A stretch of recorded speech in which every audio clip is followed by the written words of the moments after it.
ओम शांति 9/9/2024 প্রাতঃমূলি ওম শান্তি বাপদাদা মধুবন। বাবা বলেছে মিঠে বাচ্চে, যোগ বলের দ্বারা খারাপ সংস্কারকে পরিবর্তন করে নিজের মধ্যে ভালো সংস্কার ভরো। তো যোগ বলের দ্বারা কি করতে হবে, যেটা আমাদের মধ্যে খারাপ সংস্কার সেটাকে পরিবর্তন করে ভালো সংস্কার ভরতে হবে। জ্ঞান আর পবিত্রতার সংস্কার খুব ভালো সংস্কার। তো কোন সংস্কারটা ভালো সংস্কার? জ্ঞান আর পবিত্রতার সংস্কার। প্রশ্ন, তোমাদের বাচ্চাদের বার্থ রাইট কি? তো আমাদের বাচ্চাদের জন্মসিদ্ধ অধিকার কোনটা? তোমাদের এখন কোন ফিলিং আসে? উত্তর, তোমাদের বার্থ রাইট হলো মুক্তি আর জীবন মুক্তি। তো আমাদের জন্মসিদ্ধ অধিকার কি? মুক্তি আর জীবন মুক্তি। তোমাদের এখন এই ফিলিং আসে যে আমাকে বাবার সাথে ফেরত ঘরে যেতে হবে। আমাদের সবাইকে এখন কোথায় যেতে হবে? পরমধাম। তোমরা জানো বাবা এসেছে ভক্তির ফল, মুক্তি আর জীবন মুক্তি দিতে। তো বাবা কেন এসেছে? ভক্তির ফল কি? মুক্তি আর জীবন মুক্তি দিতে। এখন সবাইকে শান্তিধামে যেতে হবে। সবাইকে আপনি ঘর কা দিদার করনা है। তো সবাইকে নিজের ঘরে সেই সাক্ষাৎকার করতে হবে, অর্থাৎ সবাই অনুভব করবে যে এখন আমাদের নিজের ঘরে ফেরত যেতে হবে। ওম শান্তি। মানুষ বাবাকে সচ্চা পাতশাহ भी कहते हैं। পাতশাহ মানে হলো গুরু। তো মানুষ বাবাকে সত্যিকারের গুরুও বলে, কারণ বাবাই তো সচ্চা সদ্গুরু না। इंग्लिशे पातशाह বলে না, उसमें सिर्फ सच्चा फादर कहते हैं। इंग्लिशे शुद्ध की बोले सच्चा father. God father is truth बोले।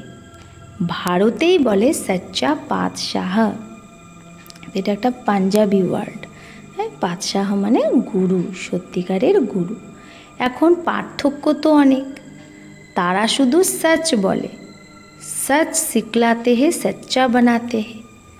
বাবা বলছে যে সচ আর ঝুটের মধ্যে তো পার্থক্য আছে, গুরু আর সদ্গুরুর মধ্যে তো পার্থক্য আছে।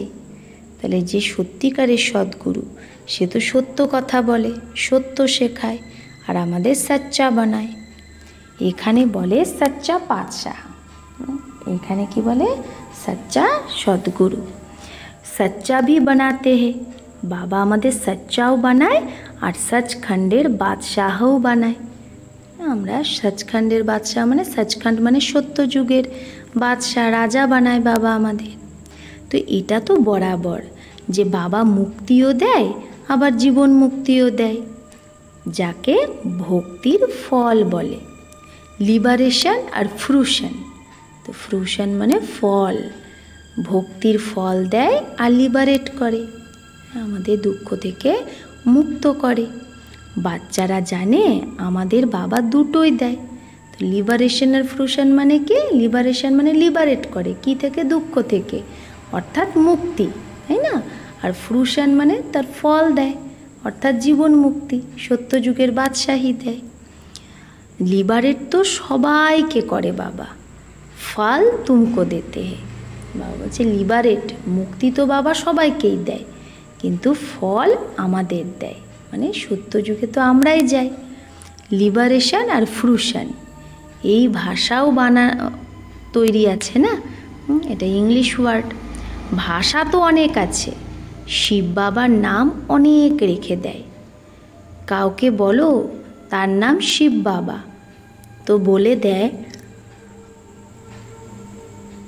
কি বলে যে আমি তো তাকেই মালিক বলি, আমরা তো সেই শিবকেই মালিকই বলি। তো মালিক তো ঠিক আছে, কিন্তু তারও তো একটা নাম চাই না।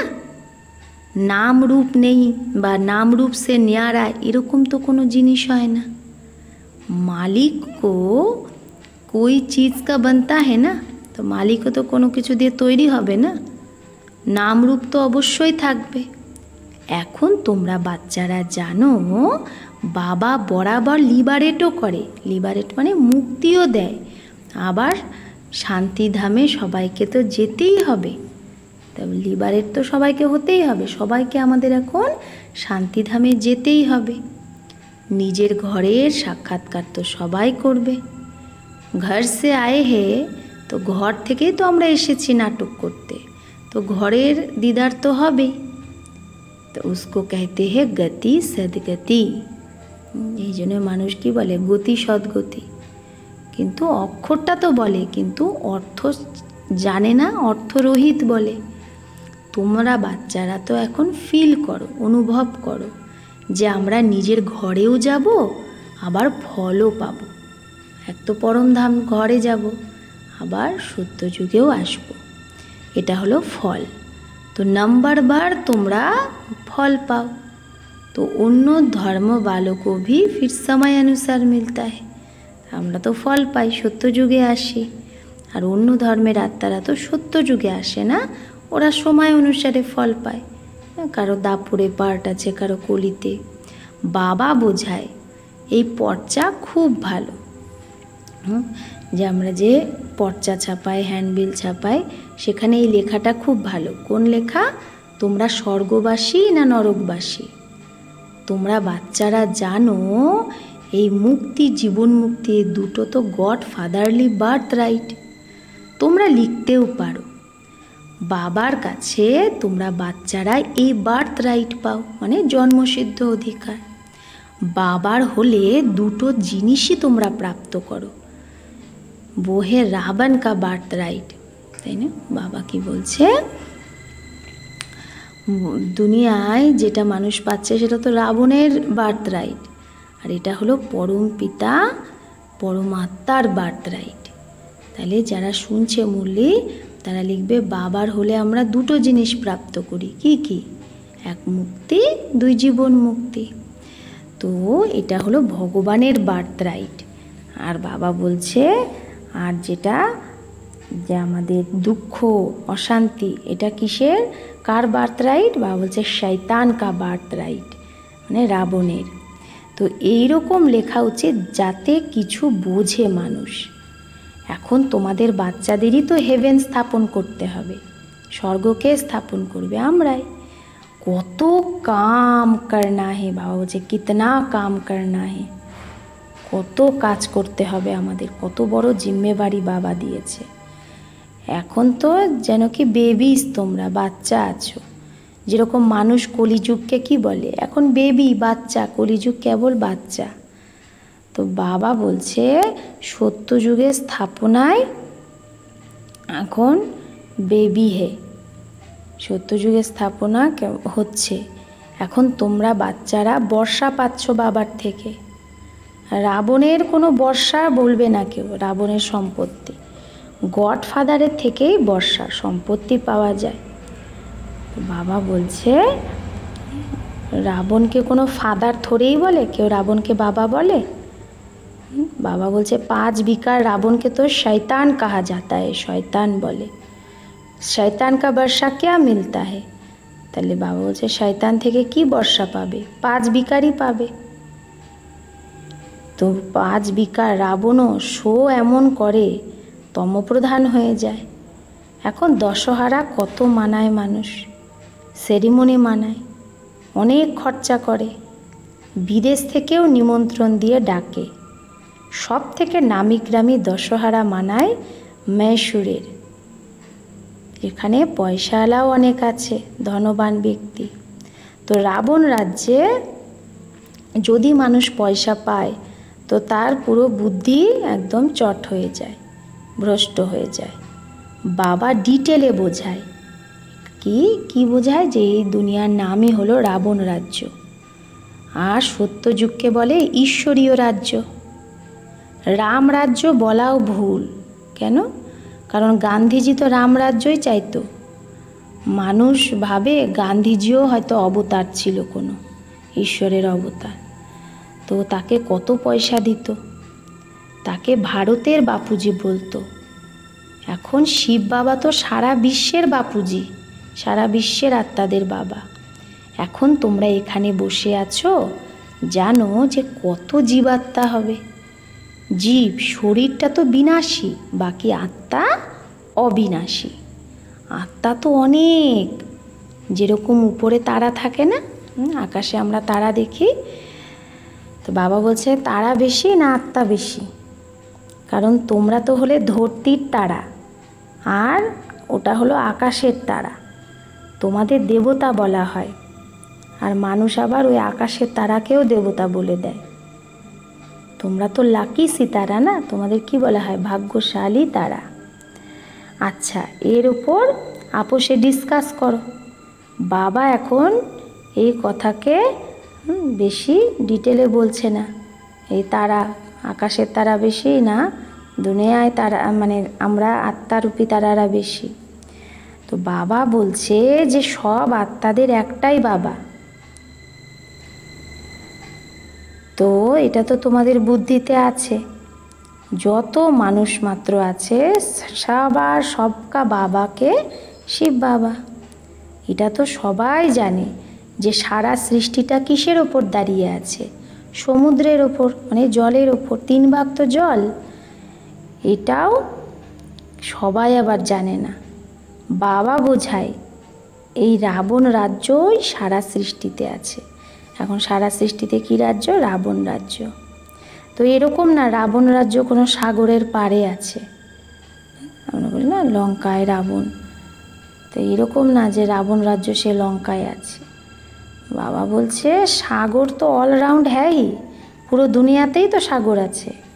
বলে না নিচে बैल है उसके সিংহ पर সৃষ্টি খারি है, বলে দেয় নিচে সেই বলদ আছে ষাঁড়, হ্যাঁ, তার উপর, তার সিংহের উপর বলে পুরো সৃষ্টিটা দাঁড়িয়ে আছে।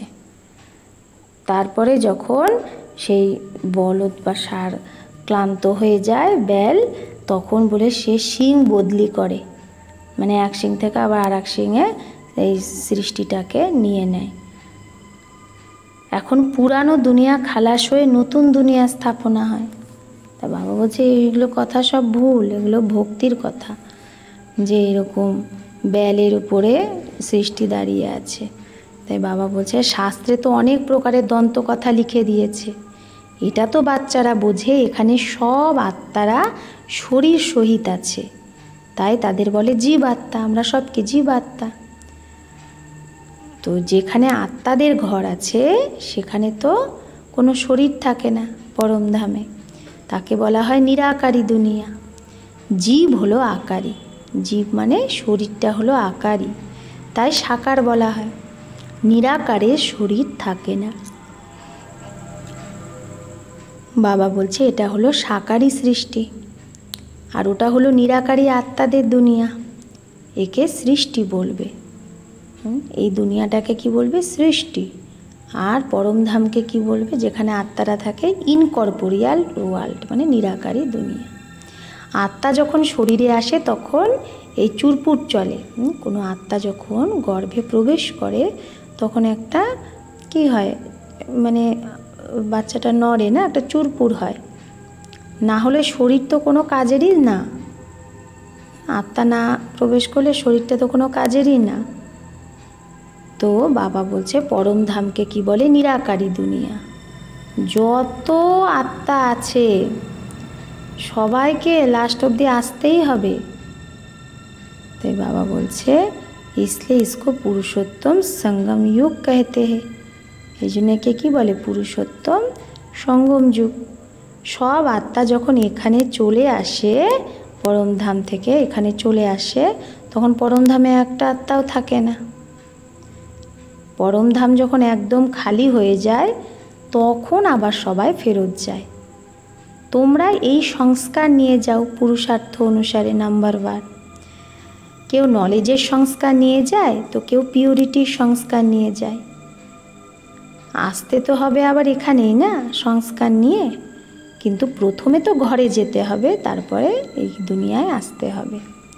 সত্যযুগে ভালো সংস্কার থাকে, আর এখানে খারাপ সংস্কার। ভালো সংস্কার বদলে খারাপ সংস্কার হয়ে যায়। তাহলে এখন খারাপ সংস্কার যোগ বলের দ্বারা আবার ভালো হয়। ভালো সংস্কার ওখানে তোমরা নিয়ে যাবে সত্যযুগে। বাবার মধ্যেও কোন সংস্কার আছে? পড়ানোর সংস্কার। তাহলে বাবার মধ্যে কোন সংস্কার আছে? পড়ানোর সংস্কার, যেটা এসে বাবা বোঝায় পড়াটা। রচয়িতা রচনার আদি মধ্য অন্তের রহস্য বোঝায়। বীজেরও রহস্য বলে তো সারা ঝাড়েরও রহস্য বলে। বীজের যে জ্ঞানটা দেয় সেটা হলো জ্ঞান, আর ঝাড়ের সমঝানি হো জাতি হে ভক্তি।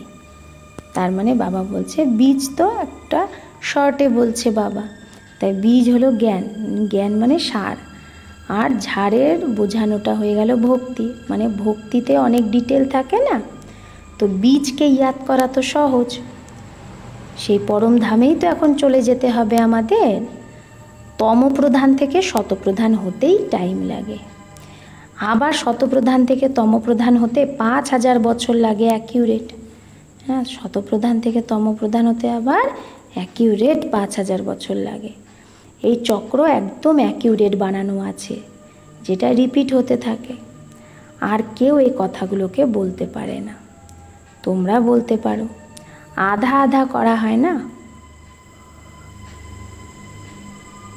তো বাবা বলে আধা হলো স্বর্গ, আধা হলো নরক। তারপরে বাবা ডিটেলও বলে স্বর্গে জন্ম কম, আয়ু বড় হয়।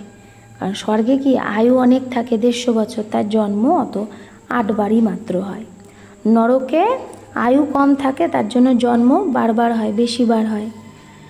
সত্যযুগে হলো যোগী, এখানে হলো ভোগী, তার জন্যই তো এখানে অনেক জন্ম নেয়, কর্মভোগ, সাজা খায় গর্ভে। এই কথাগুলোকে অন্য কেউ জানে না, মানুষ কিছুই জানে না। কবে দেবতারা ছিল, তারা কি করে দেবতা হলো, কিভাবে সমাজদার হলো, এগুলো সব তোমরাই জানো। বাবা এই সময়ই মানে এই সঙ্গম যুগে বাচ্চাদের পড়িয়ে 21 জন্মের জন্য বর্ষা দেয়। তারপরে আর তোমাদের এই সংস্কার থাকবে না, হ্যাঁ, এই পড়ার সংস্কার থাকবে না। যেরকম রাজাই সংস্কার হয়, তো জ্ঞানের পড়ার সংস্কার শেষ হয়ে যায়। যখনই আমরা রাজা হয়ে যাব ওখানে, তখন এই যে জ্ঞানের পড়াটা পড়ছি এটা পুরো হয়ে যায়। এই সংস্কার যখন পুরো হয়ে যায়, তখনই তো আমরা নাম্বারবার পুরুষার্থ অনুসারে রুদ্রমালায় আসি, তারপরে নাম্বারবার আসি পাঠ বাজাতে। যে পুরো 84 জন্ম নেয় সেই প্রথমে আসে, তার নামও বাবা বলে। শ্রীকৃষ্ণ হলো হেভেনের ফার্স্ট প্রিন্স। তোমরা জানো শুধু একজন থরেই হবে, সারা রাজধানী হবে না সত্যযুগে। রাজার সাথে তো আবার প্রজাও চাই। হতে পারে একজনের থেকে আর একজন জন্ম হতে থাকবে। যদি বলে 8 জন ইকাঠে আতে হে, যদি বলে 8টা রাজা একসাথে আসে, কিন্তু শ্রীকৃষ্ণ তো নাম্বার 1-এ আসবে না। 8 জন যদি একসাথে আসে, তাহলে শ্রীকৃষ্ণের এত গায়ন কেন? এগুলো সব কথা যত দিন যাবে বাবা বোঝাবে। বলে না, আজ তোমাদের খুব গুহ্য থেকে গুহ্য কথা শোনায়। কিছু কথা তো বাবা এখনো বলেনি না, এই যুক্তি ভালো। জিস বাত মে দেখো নেই সমঝতে হো, বাবা বলছে যদি দেখো যে কোনো কথা তুমি বুঝতে পারছো না, তো কোনো জিজ্ঞাসুকে বলো যে আপনার উত্তর আমি দিতে পারছি না, আমাদের বড় দিদি উত্তর দিতে পারবে। বা বলা উচিত এখনও বাবা এই প্রশ্নের উত্তর দেয়নি। দিন প্রতিদিন গুহ্য থেকে গুহ্য কথা বাবা শোনায়, তাই এটা বলতে লজ্জা করা উচিত না যে আমি জানি না এটা। গুহ্য থেকে গুহ্য পয়েন্ট যখন শোনায়, তো তোমাদের শুনে খুব খুশি হয়। লাস্টে বাবা বলে মন মনা ভব মধ্যাজি ভব। তো শাস্ত্রের মানুষও কি করেছে, শাস্ত্র যারা বানায় তারাও ভালো ভালো অক্ষর লিখেছে, এখানে কনফিউজড হওয়ার দরকার নেই। যেই আমরা বাবার বাচ্চা হলাম, তো বেহদের সুখ পাবো। এতে মনসা বাচা কর্মনা পবিত্রতা অবশ্যই মাস্ট। লক্ষ্মীনারায়ণ বাবার বর্ষা পেয়েছে না, তো ওই লক্ষ্মীনারায়ণ তো প্রথম নাম্বারে আছে, যার পূজা হয়। নিজেকে দেখো, আমার মধ্যে এরকম লক্ষ্মীনারায়ণের মতো গুণ আছে? এখন তো বেগুণ হয়ে গেছো না, কোনো গুণ নেই, নির্গুণ। নিজের অবগুণ যে আছে সেটা কেউ জানেই না। এখন তোমরা বাবার হয়েছো তো নিশ্চয় তোমাদের চেঞ্জ হতে হবে। বাবা তো বুদ্ধির তালা তোমাদের খুলে দিয়েছে। ব্রহ্মা আর বিষ্ণুর রহস্য বাবা বোঝায়। বাবা বলছে ব্রহ্মা হলো পতিত আর বিষ্ণু হলো পাবন। অ্যাডাপশান এই পুরুষোত্তম সঙ্গম যুগেই হয়। প্রজাপিতা ব্রহ্মা যখন আছে তখনই তো অ্যাডাপশান হবে না, সত্য যুগে অ্যাডাপশান হয় না। এখানেও কারো সন্তান না হলে অ্যাডাপ্ট করে না। তো প্রজাপিতা ব্রহ্মারও নিশ্চয় ব্রাহ্মণ বাচ্চা চাই। তো আমরা হলাম মুখ বংশাবলী, আর দুনিয়ায় হয় কুক বংশাবলী, মানে বিকারের দ্বারা গর্ভে জন্ম হয়। ব্রহ্মা তো নামি গ্রামে, তার সারনেমই বেহদের, প্রজাপিতা। সবাই ভাবে প্রজাপিতা ব্রহ্মা আদিদেব, তাকে ইংলিশে বলে গ্রেট গ্রেট গ্র্যান্ডফাদার। তো এটা হলো বেহদের সারনেম। তো দুনিয়ায় তো হয় হদের সারনেম। তাই বাবা বোঝায়, এগুলো সবাই জানা উচিত, যে ভারত হলো বড় থেকে বড় তীর্থ, যেখানে বেহদের বাবা আসে। এরকম না সারা ভারতে বিরাজমান হওয়া। বাবা বলছে এরকম না যে বাবা সারা ভারত জুড়ে আসে। শাস্ত্রে মগধ দেশ লিখে দিয়েছে, কিন্তু নলেজ কোথায় শিখিয়েছে? আবুতে কি করে এলো? দেলবাড়া মন্দিরও এখানে পুরো ইয়াদগার আছে। তো যেই বানিয়েছে এই মন্দির তার বুদ্ধিতে এসেছে আর বসে বানিয়েছে। অ্যাকিউরেট মডেল তো আর বানাতে পারবে না। বাবা এই মধুবন মাউন্ট আবুতে এসেই সবার সদ্গতি করে। বাবা বলছে মগধ দেশে না, সেটা তো পাকিস্তান হয়ে গেল, এটা হলো পাক স্থান। বাস্তবে পাক স্থান তো স্বর্গকে বলা হয়। পাক আর নাপাকের এই সারা ড্রামা বানানো আছে। তো পাক মানে বাবা বলছে এটা পবিত্র স্থান, এই ভারত, সেটা এখন নাপাক হয়ে গেছে। তো মিষ্টি মিষ্টি শিখিলাদে বাচ্চে, তোমরা এটা বোঝো যে আত্মা পরমাত্মা আলাদা ছিল অনেক কাল। কতকাল পরে আত্মা পরমাত্মার সাথে মিলন করছে, আবার কবে মিলবে? সুন্দর মেলা কর দিয়া জব সদ্গুরু মিলা দালাল কে রূপ মে। তো গুরু তো অনেক আছে না, তাই সদ্গুরু বলা হয়। স্ত্রীকে যখন না হাতিয়ালা বাঁধা হয় তো বলে না এই পতি তোমার গুরু, তোমার ঈশ্বর। পতি তো প্রথমে প্রথমে নাপাক বানায়। তাই বাবা বলে বিয়ের পর পতি কী বানায়? তোমাকে অপবিত্র বানিয়ে দেয়। আজকাল তো দুনিয়ায় খুব নোংরামি লেগে আছে। এখন তোমাদের তো গুলগুল হতে হবে, ফুল।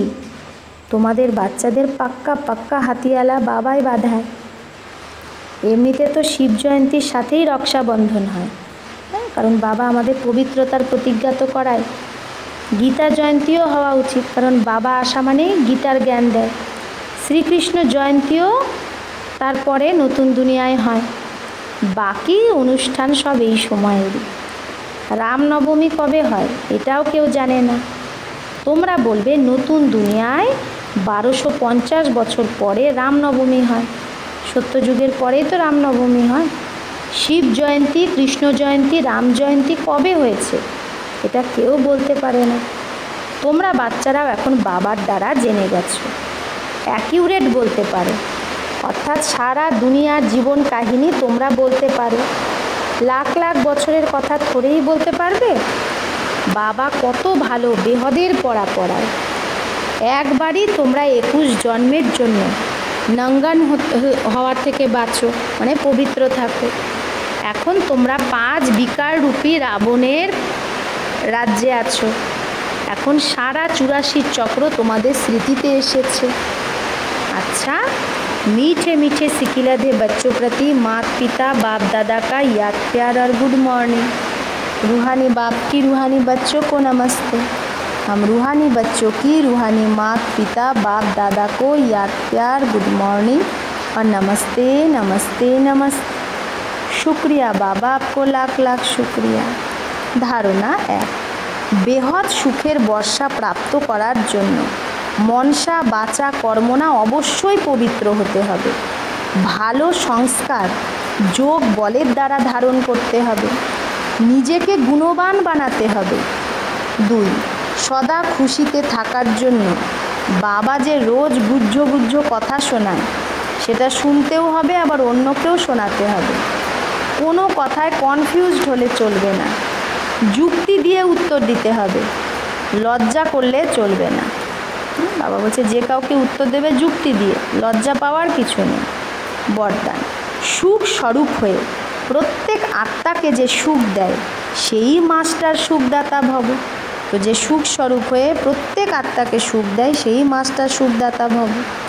যে বাচ্চা সদা যথার্থ কর্ম করে সে সেই কর্মের প্রত্যক্ষ ফল খুশি আর শক্তি পায়।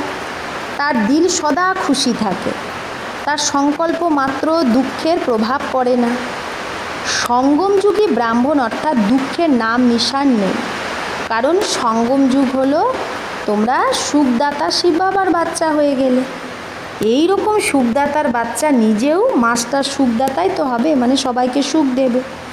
সে প্রত্যেক আত্মাকে সদা সুখ দেবে, সে কখনো না দুঃখ দেবে না দুঃখ নেবে। স্লোগান, মাস্টার দাতা হয়ে সহযোগ, স্নেহ আর সহানুভূতি দেওয়া, এটাই রেহেমদিল আত্মার নিশানি। তো রেহেমদিল আত্মার নিশানি কি? মাস্টার দাতা হয়ে সহযোগ দিতে হবে, স্নেহ দিতে হবে আর সহানুভূতি দিতে হবে। আচ্ছা, ওম শান্তি।